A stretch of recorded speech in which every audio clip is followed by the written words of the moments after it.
பொள்ளாச்சி பாலியல் வழக்கில் தொடர்புடைய குற்றவாளிகள் அதிமுக ஆட்சியில் சுதந்திரமாக உலவியதாக குற்றம் சாட்டியுள்ள மார்க்சிஸ்ட் கம்யூனிஸ்ட் கட்சியின் மாநில செயலாளர் சண்முகம், மக்கள் போராட்டத்தில்தான் இந்த வழக்கு சிபிஐக்கு மாற்றப்பட்டதாக தெரிவித்தார்.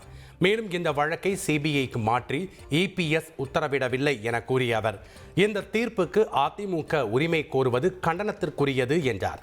கோவையில் நிகழ்ச்சி ஒன்றில் பேசிய அவர் இதனை தெரிவித்தார். இன்றைக்கு தங்களால் தான் அந்த சிபிஐ விசாரணை நடைபெற்றதாகவும் தங்களால் தான் இத்தகைய தீர்ப்பு வந்திருப்பதாகவும் அவர் சொல்லியிருப்பது என்பது உண்மையான கண்டனத்துக்குரியது. அவர் எந்த விதமான உரிமை கொண்டாடுவதற்கான எந்த விதமான அடிப்படையும் அவருக்கு இல்லை என்பதை மார்க்சிஸ்ட் கம்யூனிஸ்ட் கட்சியின் சார்பில் நான் திட்டவட்டமாக தெரிவிக்க விரும்புகிறேன். நிவாரணத் தொகையை உயர்த்தி வழங்குவதுடன் நீதிமன்றம் அறிவித்திருப்பதை விட கூடுதலாக அந்த நிவாரணத் தொகையை உயர்த்தி வழங்குவதுடன் அந்த பாதிக்கப்பட்ட பெண்களுக்கோ அல்லது அவர்களுடைய குடும்பத்தில் ஒருவருக்கோ ஒரு நிரந்தரமான அரசு வேலையை வழங்குவதன் மூலமாக என்னோட பிசினஸுக்கு ஜிஎஸ்டி நோட்டீஸ் வந்திருக்கு பாரு. டேய், உடனே ஜிஎஸ்டி எக்ஸ்பர்ட் பேசு. உடனே எப்படி கிடைக்கும்? பாஸ் வாலா பி தி பாஸ். ஒரு சுயமரியாதையோடும் கௌரவமாகவும் அவர்கள் வாழ்வதற்கான ஒரு நல்ல வாய்ப்பை தமிழ்நாடு அரசாங்கம் ஏற்படுத்தி தர வேண்டும்.